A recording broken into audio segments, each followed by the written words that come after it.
Twinema. Twinema. Twinema. Twinema. Cinema. Twinema. Cinema. Hello and welcome to the very first episode of Twinema Cinema. I am your host, Max, and here with me, as always, is my identical twin brother, Joey. And this series is dedicated to exploring movies that just so happen to have the same plot and came into existence around the exact same time. Glad to be here with you today, brother. Yeah, bro, it is good, and I'm glad to be talking about a topic which is always near and dear to our hearts, as everyone has seen a movie like our two in our very first episode today, because it happens all the time for some weird reason. There's always a movie that comes out that has the same plot as something else that's coming out. There's always that little headbutt with movie studios and things like that. And we aren't talking about knockoff films that came out directly, in line behind a bigger release. We're talking about two major competing films. It's nothing like a lot of those Asylum films that come out right after a new Transformers movie or something. Or any trend that happens afterwards. So if you get your Friday the 13th right after Halloween comes out and becomes a hit. Exactly. That's not the type of film we're talking about. For example, the very first episode, we're talking about two of the biggest dueling movies that have ever come out, and for us to remember them, Antz and A Bug's Life. And you might be wondering why I mentioned Antz first, because, well, pretty much I remember that one a little better. Also, it's alphabetical, so that kind of helps. I didn't even think of that. But for me, I also remember Antz far more vividly. I think I've only seen A Bug's Life maybe one time. And then, I remember seeing both of them in theaters, but I think Antz was just weird enough to where I remembered a little bit more. Which is funny, considering I actually think it might be the lesser known of the two, mostly considering what Disney and Pixar have become in the years since then. But yeah, it was a weird one. You don't often see a kids movie with Woody Allen attached. That's a good point. And you normally don't want Woody Allen attached to anything involving kids. Although it was a simpler time, 1998. So obviously we didn't know anything about that at the time. Well, us as kids did not, but it would have been fresher in everyone else's mind. Yeah, our parents probably were aware of that, or they just didn't factor it into the movie selection going to the theater. But, it's just a weird coincidence that these both happened the exact same time. But, I guess you saw Antz a little bit more.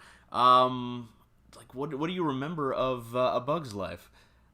From what I remember, and I'm trying to get this right, I suppose we could make a game out of this later, but A Bug's Life, I would later learn, is actually a ripoff of Seven Samurai, but it's about a ant colony that is under the thumb of a group of grasshoppers, led, very creatively by a guy named Hopper, voiced by Kevin Spacey, another, family-friendly name, as it turns out. Oh, man. They owe food to him and return for protection or something like that, and our hero Flick, I believe, destroys all the food on accident, pisses off the whole colony, and has to go find help to fend off the grasshoppers. Well, that is not in my memory. That is just not there. I don't remember any of that.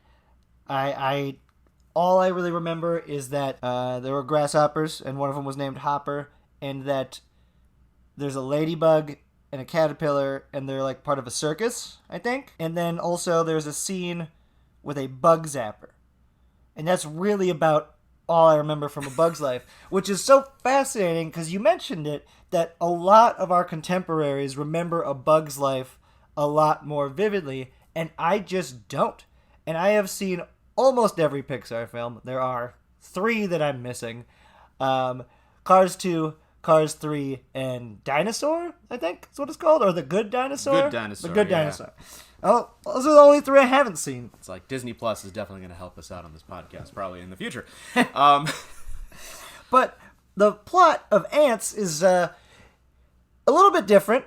We have our Woody Allen ant, who I will refer to as Woody Allen because I simply don't know the character Ant's name. So anyhow, Woody Allen, as an ant, is having a bit of a crisis as he cannot figure out what his purpose in life is. All ants are given a specific job, and he isn't happy with his life as a worker ant. So he's trying to see if he can change his type of career path, and he ends up joining the military just because... As you do, yeah. Yeah, just to get out of his life. A very common struggle for a lot of people. And he ends up being a part of a disastrous military invasion of a foreign country, which was intended as a suicide mission by the ants in charge in order to wipe out the ants loyal to the queen. Because these two generals, maybe one general and like a vice general, I don't understand how the military works. Assistant to the general. Assistant to the general.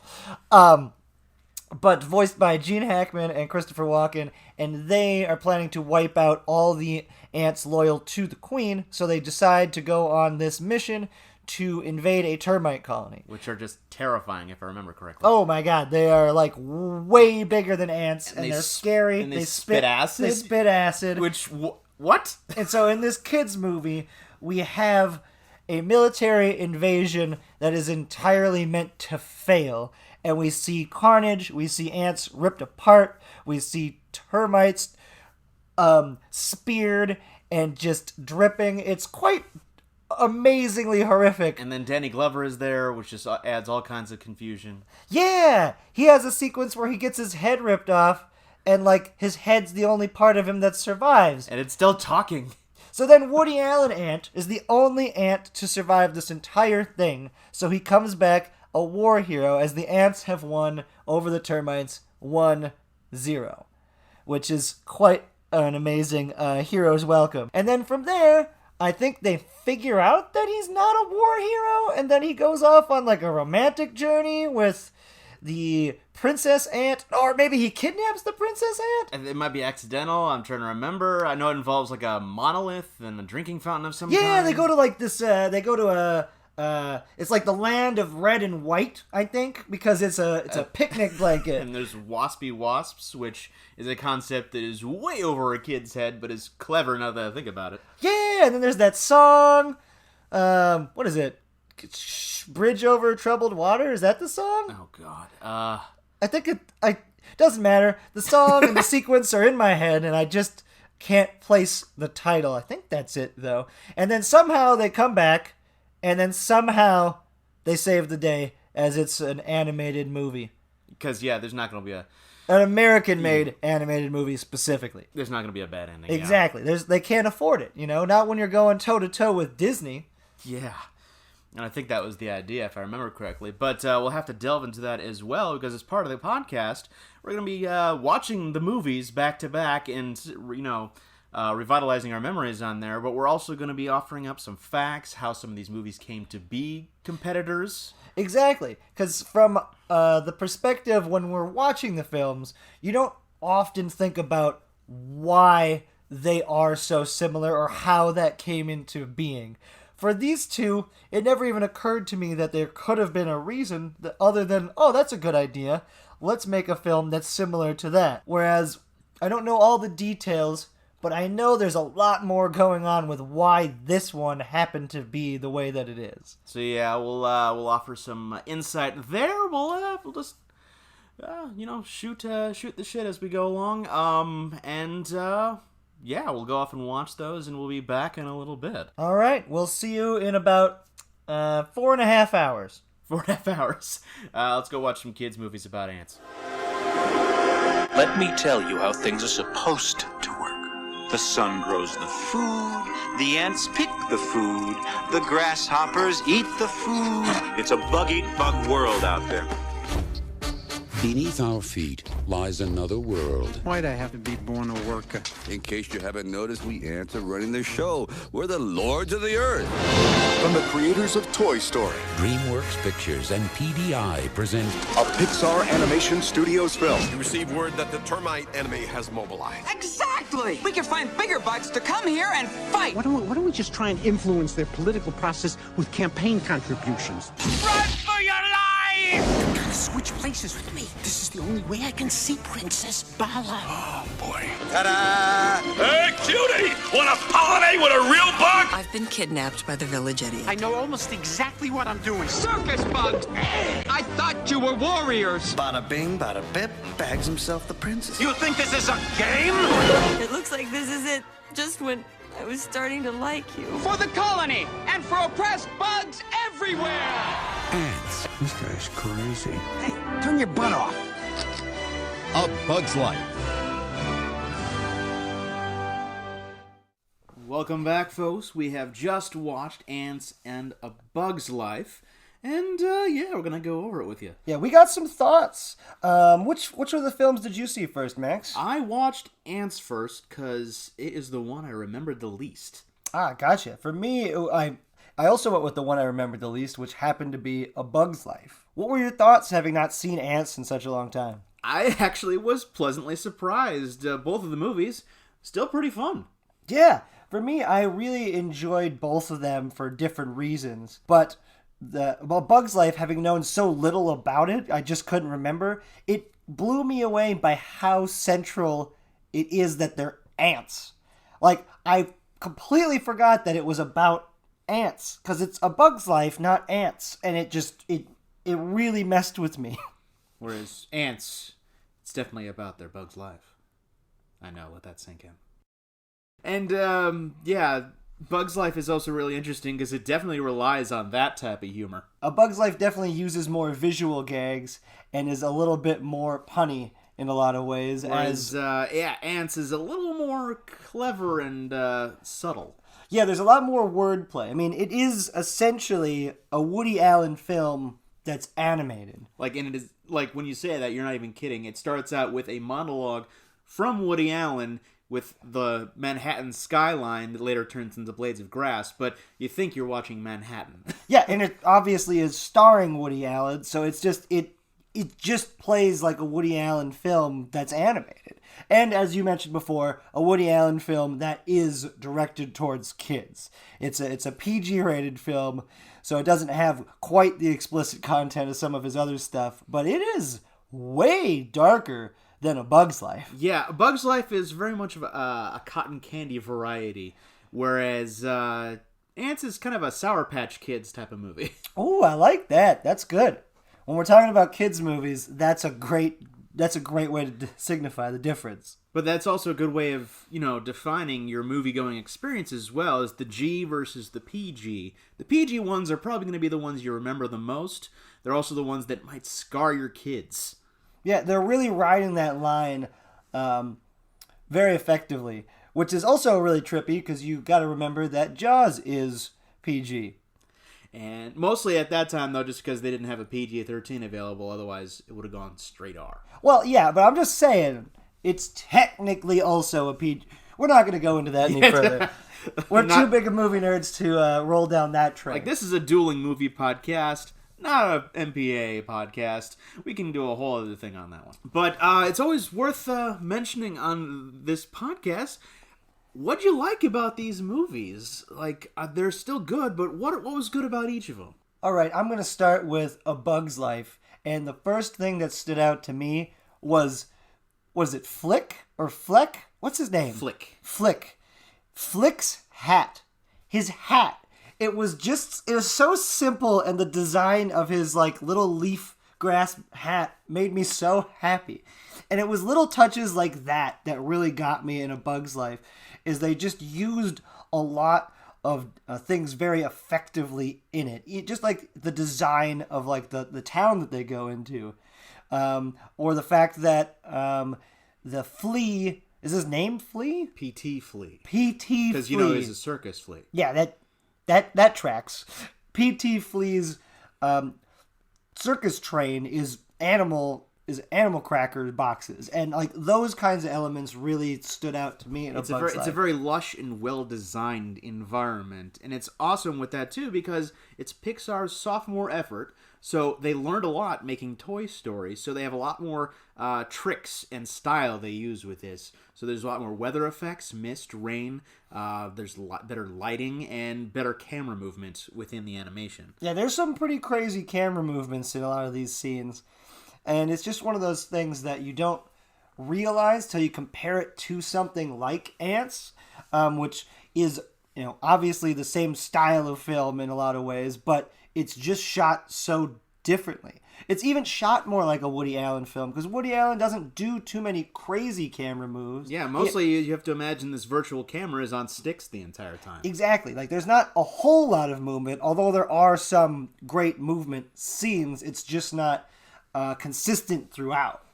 And then while we're on Antz, I loved the tone of it. It is so clever half the time. It's not in-your-face funny, but it's make you think about it type of funny.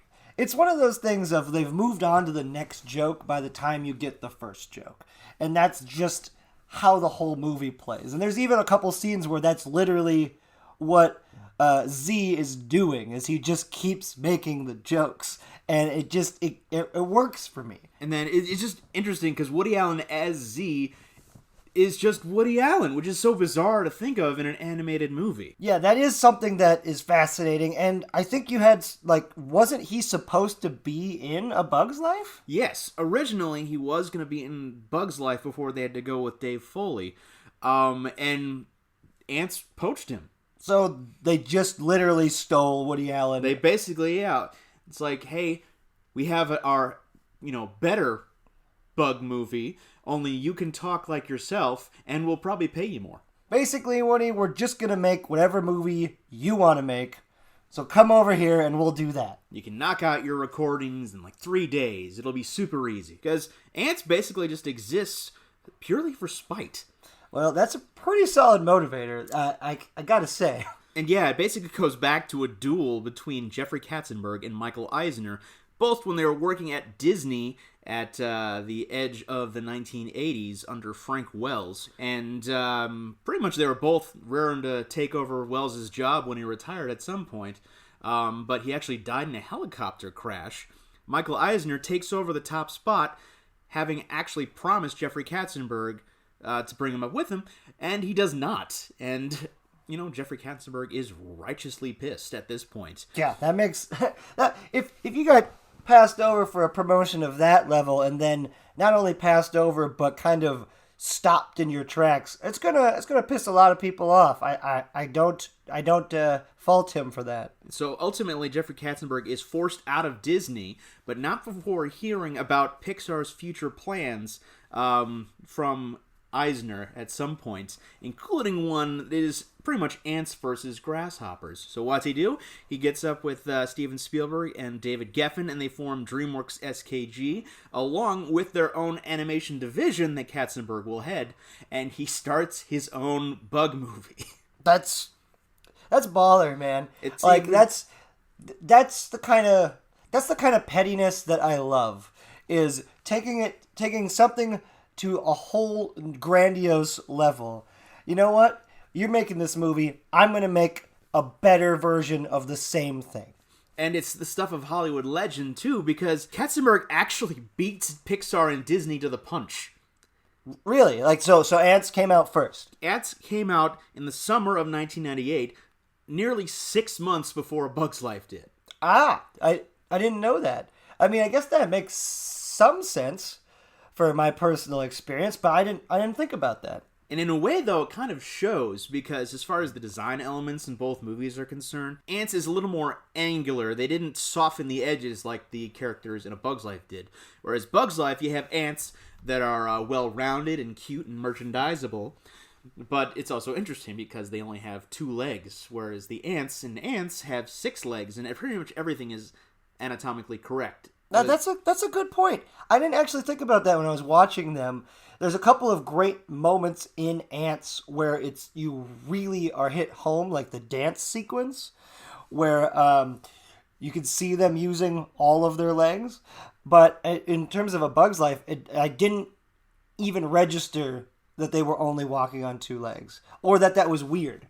I guess to me, in the movie, it just makes sense. It's just it's how it is, and I didn't question it. And it pretty much factors into the design of all the other characters in the movie as well, because Antz, everything is to scale. All the bugs are the size they're supposed to be for the most part, whereas Bug's Life, they're all relatively the same size, so they all can be relatable to each other. Yeah, and that's one thing that really stood out in Antz is the scale of everything is just, it's so grandiose and so large, and I loved that. I mean, even from the opening credits with the magnifying glass all the way to the use of a human in the movie, which is actually one of my favorite visual scenes involving them getting stuck on the sneaker in the gum and then riding the shoelaces.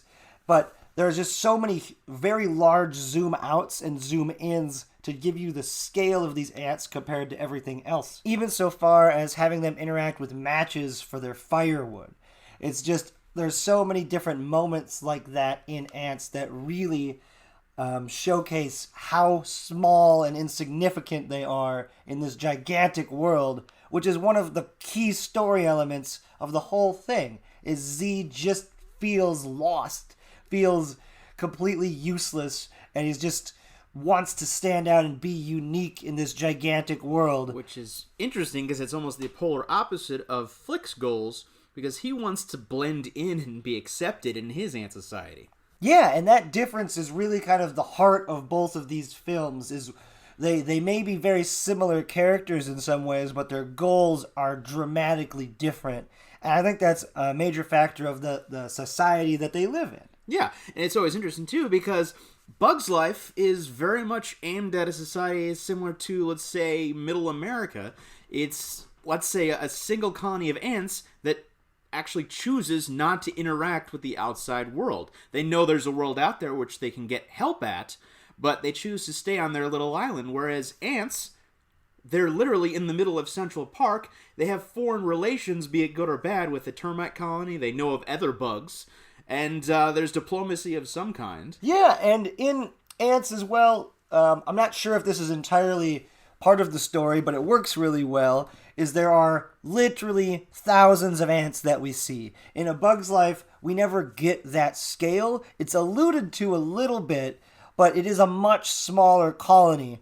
Whereas in Antz, we have a number of sequences that showcase that there are thousands, perhaps even millions of ants in their colony, not let alone the rest of the world. And that scale certainly factors into how they go about their lives. Like, if you live in a smaller town, it definitely feels like you would rather fit in. It's just like in a smaller school.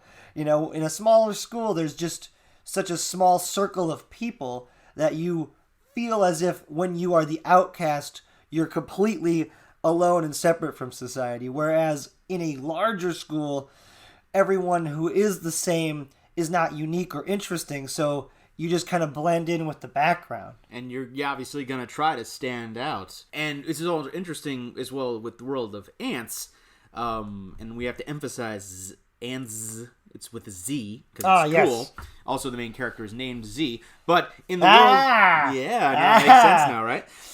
But with that world, you also have ants that are actually physically distinguishable from one another. You have different caste system. You have the soldier ants, the worker ants, the royalty. Yeah, the royalty involved. And they also have some kind of concept of clothing, which certainly helps. Whereas in Bug's Life, they have, aforementioned hat and the royalty, and females end up wearing, grass hats, skirts, that type of thing. But otherwise, they all look the same. Yeah, the ants in Antz certainly have a lot more uniqueness to them. Their facial features are noticeably different for most of the ants, although once you get to that large of scale, I don't believe they did too much of that. But you have a lot more distinct characters in Antz in terms of amongst the ant colony themselves. And I think that is by design, to make it a little bit different in that regard. And also just to showcase a variety of people living together, although they are all in the same colony, in the same city. So we've gone over, for the most part, what we enjoy about this movie. Is there anything for you that just didn't work? That didn't work for me? I guess for me, both of the films are quite good. So there's nothing that stands out as just like awful. There's only really one scene in either of the films that I didn't like, and that is there's a montage sequence in A Bug's Life that just really falls short. They didn't seem to get enough B-roll, if you will, to fill it out properly. And so that scene just kind of falls flat for me. But other than that, I really enjoyed both of the movies. And for me, mostly it's just what they're homaging in general. Antz, very much a Woody Allen movie, but you get enough of originality in there. It's not ripping off a specific one. Whereas the main thing that dug in me for Bug's Life is the fact that it's definitely Three Amigos. And Three Amigos itself is basically Seven Samurai or the Magnificent Seven. Yeah, it's like, so there's definitely a clear thing happening here, although apparently it wasn't originally a ripoff, but it just happened when they were putting the story together. But yeah, like, it just bugged me. It's like, you said it this time. I know. But yeah, like, it just got into me a little bit, that I've seen this story before, and it's like, it's just ever so slightly annoying. Which is fascinating because, like you said, Antz really is kind of a Woody Allen film, so it isn't dramatically different from some of his other work, but because of the setting, because of the circumstances, and because of the level of scale that we go with a lot of these things, it is different. It is now talking about like political revolution instead of it just being a character study of Woody Allen. It's a character study of Woody Allen and the larger political atmosphere of this ant colony. So these films are very similar in a lot of ways, and we'll go over a few more of those details in a minute. But I want to know, how well did they do in the box office? Like, comparatively, are they the same? Was one significantly better than the other? Like, what happened? All I remember is going to see one of them in theaters and not seeing the other. I remember seeing both of these movies in theaters. It's always very interesting, but as you could probably guess, the Disney movie did a lot better. Well, I suppose this was, like you said, the first animated feature from DreamWorks SKG, right? DreamWorks SKG, yes, this was the first product from them. Yeah, pretty hard to beat a long-standing animation brand like Disney on your first go. So yeah, Antz made domestically less than $100 million. It was $90 million, just over $90 million for them on a $105 million budget, whereas Bug's Life completely blew them away at $162 million plus domestically on a $120 million budget. Damn. So that's a significant difference right there in just terms of money earned, but somewhat similar budgets. Like, obviously, we're talking, a $20 million difference in budget, but, like, they both spent over $100 million making these movies, which I didn't know.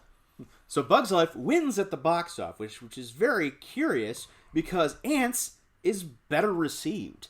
Critically, on Rotten Tomatoes, Antz currently holds 93% with critics and 52% with audience, whereas Bug's Life is 92% with critics, 72% with audience. So audience remembers Bug's Life a little more fondly on this one, but critics liked Antz better. Slightly. By a slight margin, they liked Antz better. Which, I mean, it just goes to show that both of these films are really well done and really well handled. But that audience score is always an interesting one because audiences react so differently to certain things. And for me, if I was going to pick one of these two, it's got to be Antz. I love Antz. I just think that everything about the movie works so much better for me than A Bug's Life. Like, I like A Bug's Life, but it's not memorable enough for me. There are just moments in Antz that are just so unique and well handled that I think it's fun. Like, there's that whole scene where he makes up a word because he gets stuck. Youch. It's like, and it comes back. Like, it's just, I think it's just a much better script. Like, that's really the key thing. And then I would have to agree with you there. I enjoyed Antz's particular brand of comedy because it is way more cerebral, whereas Bug's Life, the comedy is a little more lowbrow and slapstick because they actually slap a stick. Well, that moment is amazing. But sometimes you need to just hit the nail on the head, and they really did that, and I'm pleased. And I enjoyed it as well, but it's so much more clever in Antz. There's little nuggets of comedy in there you don't even catch, because as you mentioned before, you're already thinking about this joke, and there's another joke they've already moved on to. Yeah. So it's a little more rapid fire. Plus, they have way more inside jokes that are hidden in the background. Yeah, like in the very opening scene of the movie, I didn't catch it when I was younger, but I caught it this time, is Z says that he has to crawl up into a larval position instead of a fetal position. And it just cracked me up. I'm like, this is in the opening scene of the movie that they've just changed the terminology to fit with ants instead of with humans. And I appreciated that so much. And there was even one gag I didn't even get until you pointed it out to me. When Z comes home from the war with the termites, which are terrifying, by the way, because they shoot acid and melt ants. Yeah, they earned that PG rating in this movie. But they come back, and the colony's just cheering on Z, and in the background, there's a scorecard from the war. It says 1-0. Yeah. Z is the only one to survive. And they're super excited about this, which is a whole different level of patriotism and working for the colony. I mean, in that same scene, there's another sign that I loved in the background, and it says, "Welcome home, troops," but the S is crossed out, so it just says, "Welcome home, troop." And it's brutal. Like, thousands of ants died in this war. Thousands. And they don't care because they won. They won 1-0. And that's kind of like a whole... Everything in Antz just builds so well. It all has layers and it keeps building on top of each other towards the end of the film, which is essentially them overthrowing the government and just this revolution where everything starts over. And for A Bug's Life, that it does happen, but since it's an outside force that they're fighting against instead of their own government, it's just not as much changes. Whereas in Antz, it seems, or at least we're left to believe, that everything changed. Literally, the entire society changes in Antz. Whereas Bug's Life, they just get to have more food. Basically, yeah. They now just have less work to do, and they can do more of that work for themselves, which is great and wonderful. I'm glad they overthrew their oppressors.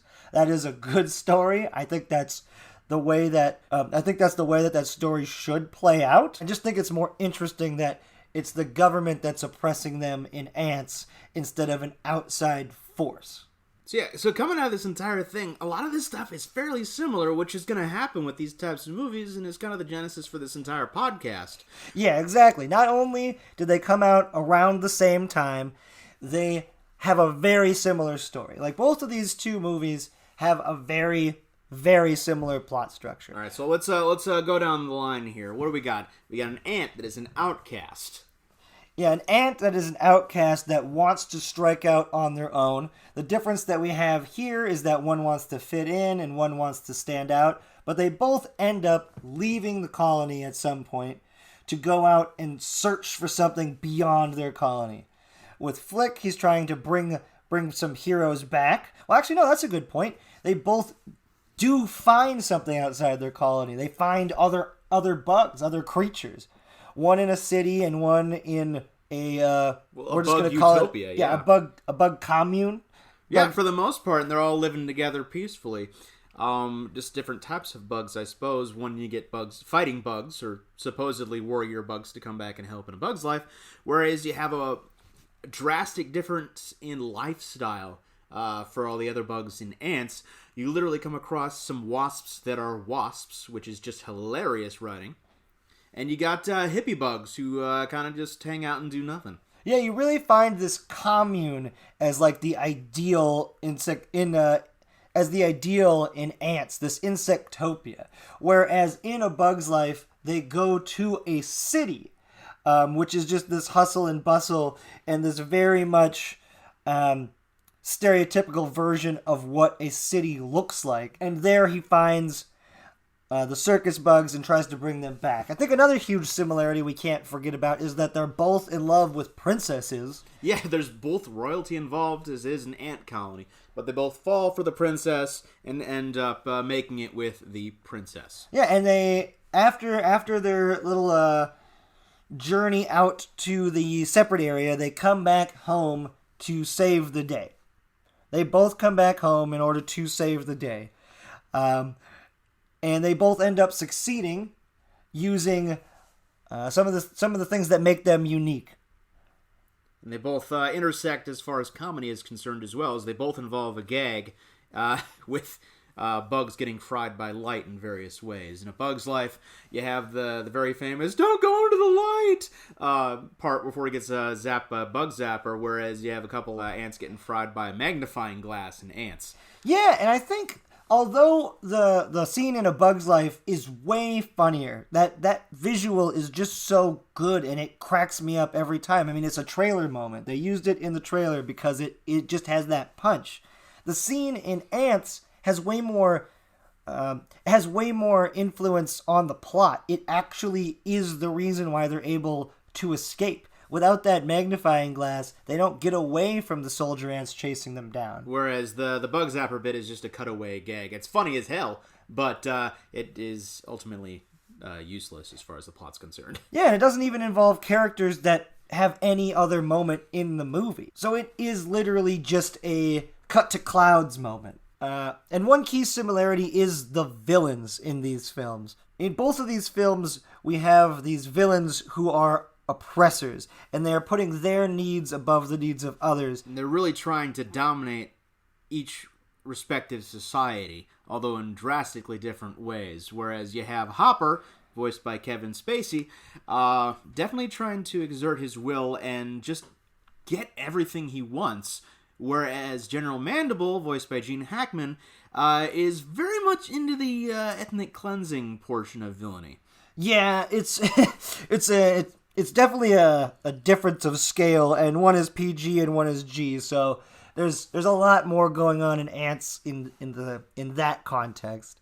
So we're gonna kind of gloss over a little bit of that because we don't want this podcast to run too long about all of the political elements and the issues involved there. But I think the similarities in these two characters is very key, and also they both do meet their demise on screen in two different and brutal ways. Whereas, weirdly enough, the rated G version, Bug's Life, has a way more wicked death for Hopper as he gets devoured alive by baby birds. Yes, that is brutal, but they don't show that on screen, and you can get away with a lot if you just imply that someone was eaten by baby birds. Whereas in Antz, they actually show General Mandible die. Like, we don't see anything beyond him hitting a tree at like 100 miles an hour in ant speed, but that's what happens, and the thud is... Yeah, the sound is obvious. It's an animated movie, so the sound design is on point. So he just hits hard. He dies, and it was... Well, I mean, he's an evil person, so it was pretty great, but at the same time, kind of rough. Rough to see it. But satisfying nonetheless. Exactly. So, wrap-up time, my dear brother. Let's rattle off some fun stuff we liked about each movie. We want to end on a positive note. So what's some fun stuff you like about Antz and Bug's Life? For me, in A Bug's Life, I really do appreciate the circus performer characters. I think that they are a lot of fun, and they really make the movie for me. Without them and their unique characterizations, I don't think the movie works. Those characters are really what bring it home for me. What I appreciated was basically the sound design of A Bug's Life. They shared a sound designer, Gary Rydstrom, with Jurassic Park. They used dinosaur sound effects for some of the bugs, and which just tickled me in all kinds of ways. And Antz, some of my favorite elements, I'm just rattling off a few. The talking disembodied head of Danny Glover. I really enjoyed the montage in Insectopia, how they connected all of these real-world human elements with the ants. Not to mention fantastic and, natural product placement. Also, it's just appreciated in Antz that even as an ant, Christopher Walken is weird. I mean, yes, this is a fact. He's an odd ant, but he was great. He fits the role so well. And then also just both of them, I appreciated that they're familiar stories. They're easy to connect to. Antz, I enjoy a little bit more because it's part Brazil, it's part It Happened One Night, whereas you have the Three Amigos, Seven Samurai element in Bug's Life. But Well, go ahead. No, you first. One thing that really gets me in Antz every time is how they so successfully work together, and they showcase that in a number of ways, like the wrecking ball early on, and then the ladder at the end of the movie. That ladder sequence, it really gets me, man. I shed a tear last time when I was watching it, when Weeva was had to take the whole weight of all of them so they could crawl up to the top and save the day. Like, I cried. Teamwork is everything, man. It's an important lesson. But when it comes down to it, which movie is better? I think we're both in agreement here. It's Antz. Antz is the winner of this particular movie duel. Yeah, I gotta go with Antz. I mean, when it comes down to it, A Bug's Life is a good movie. But if I were to say, even in the Pixar universe, I think it is one of the least good Pixar films. Like, I would say that most of the other Pixar films are better than A Bug's Life. So yeah, in the duel of Antz versus Bug's Life, we're going with Antz. Of course, we'll want to hear what you have to say about all of this. So connect with us on Instagram, Facebook. I want to hear your thoughts. Joey wants to hear your thoughts. And yeah, in general. Yeah. Any feedback is appreciated, unless it's bad, in which case I don't want to hear it. Yeah, just keep that stuff to yourself. Well, thank you so much for listening to Twinema Cinema. He was Joey. He is Max. We're twin brothers. And please join us next time on Twinema Cinema. Thank you so much for listening. We hope you enjoyed this episode of Twinema Cinema. Please like, share, and subscribe on your favorite podcatching devices. Also, we want to hear what you think. What other dueling movies should we look into? And what did you think of this week's episode? Let us know. And be sure to come back next time, where we'll be bracing for the end of the world! And thanks for stopping by.